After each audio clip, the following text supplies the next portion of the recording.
धर्मनिष्ठ बंधुओं, माताओं एवं बहनों, चातुर्मास के प्रारंभ से ही आप लोग लगातार श्रवण कर रहे हैं वीतराग श्रवण भगवान महावीर की अमृतमय वाणी श्री आचार्यांग सूत्र के सूत्रों, गाथाओं के अंशों के संबंध में। आगे कन्या सूत्र में आगमकार कहते हैं, पुरीसा अत्ताण में अभिणिगिज्झ एवं दुखा पमुच्चसी। इसका अर्थ अभिप्राय है कि हे मानव, अपने आप का ही निग्रह कर, स्वयं के निग्रह से ही तू दुख से मुक्त हो सकता है। यहां मनुष्यों को प्रेरित करते कहा कि अपने आप का निग्रह करें, यानी अपने आप पर हम कंट्रोल करें, अपने आप पर हम संयम करें। अपने आप पे संयम का मतलब क्या है? अपने मन पर संयम करें, अपनी पांचों इंद्रियों पर संयम करें, मन वचन काया की प्रवृत्तियों पर संयम करें। ये सेल्फ कंट्रोल अपने आप का निग्रह कहलाता है, अपने आप का संयम कहलाता है।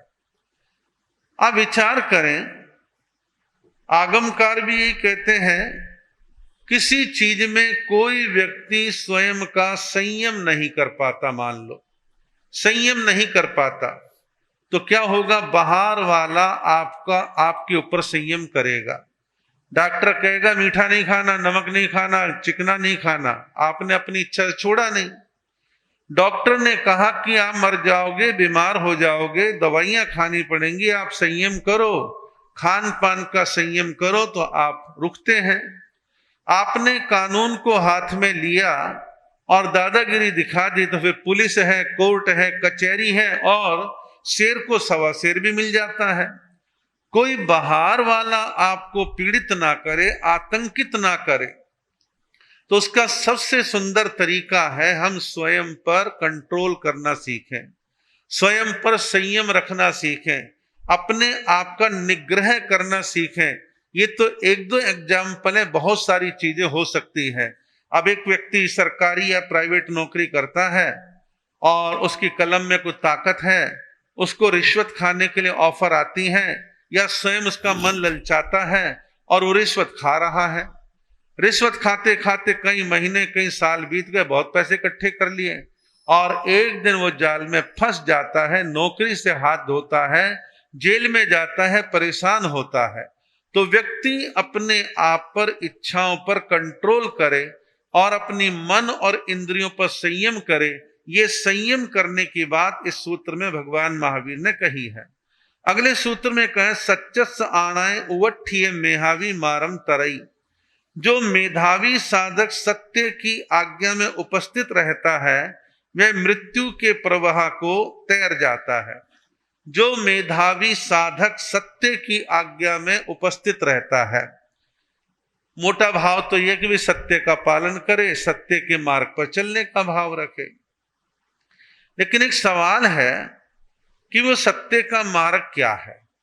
हमारी स्पष्ट धारणा है, श्रमण संस्कृति के अनुसार अरिहंत भगवानों का बताया हुआ मार्ग, सर्वज्ञ सर्वदर्शी केवल ज्ञानियों का बताया हुआ मार्ग, निर्ग्रंथ वचन, वीतराग वाणी, ये सत्य वचन है, सत्य का मार्ग है।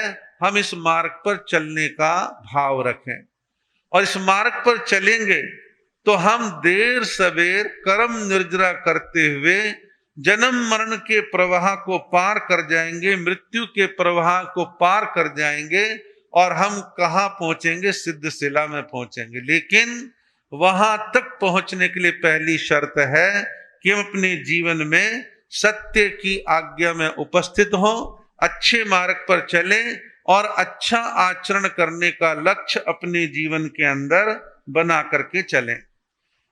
अगले सूत्र में कहा है, सहियो दुख मत्ताए पुट्ठो नो झंझाए। सत्य की साधना करने वाला साधक सब और दुखों से घिरा रहकर भी घबराता नहीं, अर्थात विचलित नहीं होता। जब सत्य के मार्ग के संस्कार दृढ़ता के साथ, मजबूती के साथ आपके संस्कारों में ओत प्रोत हो जाते हैं, तो वहां समझौते का मार्ग समाप्त हो जाता है, विचलित होने की संभावनाएं समाप्त हो जाती है, व्यक्ति घबराता नहीं है, दृढ़ हो जाता है, मजबूत हो जाता है, क्योंकि सत्य की साधना करने वाला वह साधक है और वो दुखों से जरा भी घबराता नहीं है। आप लोगों ने महाभारत पढ़ी तो कम होगी, लेकिन आप में से अधिकांश लोगों ने टीवी या आप लोगों ने मोबाइल स्क्रीन पर महाभारत देखी होगी। महाभारत देखो तो आपको एक चीज उभर करके आती है कि पांडवों के मार्ग में कितनी बाधाएं आती हैं। पांडव अपना राज्य हार जाते हैं, विभिन्न प्रकार के षड्यंत्रों में फंसते हैं, उनके साथ छल होता है, कपट होता है, यहां तक कि लाक्षागृह में उनको जला करके मारने तक का षड्यंत्र होता है। अज्ञातवास में चले जाते हैं, जंगलों की खाक छान मारते हैं, लेकिन उन्होंने अपने सत्य के मार्ग को छोड़ा नहीं। सत्य की साधना के मार्ग पर दृढ़ता के साथ, और श्री कृष्ण उनके साथ थे और मजबूती के साथ टिके रहते हैं। हम और आप प्रतिवर्ष इस ओर ध्यान देते हैं रामलीलाओं के दिनों में, और कुछ लोग 12 मास इन चीजों पर ध्यान देते हैं कि राम, लक्ष्मण और सीता वनवास होता है, जंगलों के कष्टों का सामना करते हैं, अनेक प्रकार के नए लोगों, नई ताकतों के साथ मिलते हैं, कईयों के साथ संघर्ष चलता है, और बड़ा संघर्ष चला रावण के साथ। लेकिन अपार कष्टों को सहन करने के बावजूद मर्यादा पुरुषोत्तम भगवान राम, लक्ष्मण और सीता का मन ये कभी भी विचलित नहीं हुआ। कहां फंस गए, क्या पंगा ले लिया, क्यों राजमहल छोड़ करके आए, वहीं अड़ जाते, महल का कोई कोना मांग लेते, कैसे भी करके गुजारा कर लेते, इतनी दूर आने की कोई आवश्यकता नहीं थी। लेकिन ऐसा मनोबल उनका नहीं था। वो सत्य के मार्ग के सिपाही थे, मजबूती के साथ टिके रहे, किसी प्रकार का कोई समझौता उन्होंने नहीं करा। आजादी के आंदोलन में हजारों क्रांतिकारियों ने अपना योगदान प्रदान किया और जेलों में गए, विभिन्न प्रकार के कष्टों का सामना उन्होंने करा, और उसका नेतृत्व एक लंबे अरसे तक राष्ट्रपिता महात्मा गांधी ने किया। गांधी जी ने स्वयं और उनकी प्रेरणा से क्रांति के मार्ग पर उतरने वाले स्वतंत्रता सेनानी जेलों में गए, अंग्रेजों ने लाठियों का प्रहार करा, गोलियां चली, लोग मरे, बलिदान दिया, लेकिन सत्य के मार्ग से वो लोग विचलित नहीं हुए, मजबूती के साथ अपने मार्ग पर दृढ़ रहे। भगवान महावीर ने राजमहलों का त्याग कर दिया, जंगल की राह चुन ली है, सूने स्थानों में ध्यान करते हैं।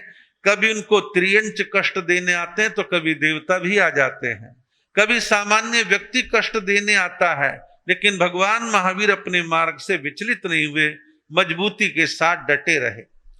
आप लोग भगवान महावीर, मर्यादा पुरुषोत्तम भगवान राम आदि का मुकाबला नहीं कर सकते, लेकिन फिर भी आपके जीवन में भी कई प्रकार की चुनौतियां होती हैं, और आप मजबूती के साथ यदि टिके रहते हैं, कठोरता के साथ अपने मार्ग पर चलते हैं, तो उसका परिणाम अच्छा ही आता है। आप देखिए, साधु साध्वी जब दीक्षा ग्रहण करते हैं तो 5 महाव्रतों में सत्य के मार्ग पर चलने का संकल्प ग्रहण करते हैं कि मैं सत्य के मार्ग पर चलूं। और जो साधु साध्वियां अपने महाव्रतों में दृढ़ रहते हैं, विचलित नहीं होते हैं, तो वह अपने जीवन में कर्मों की निर्जरा करके कल्याण के मार्ग पर निरंतर आगे बढ़ते हुए अपनी आत्मा का कल्याण करते हैं।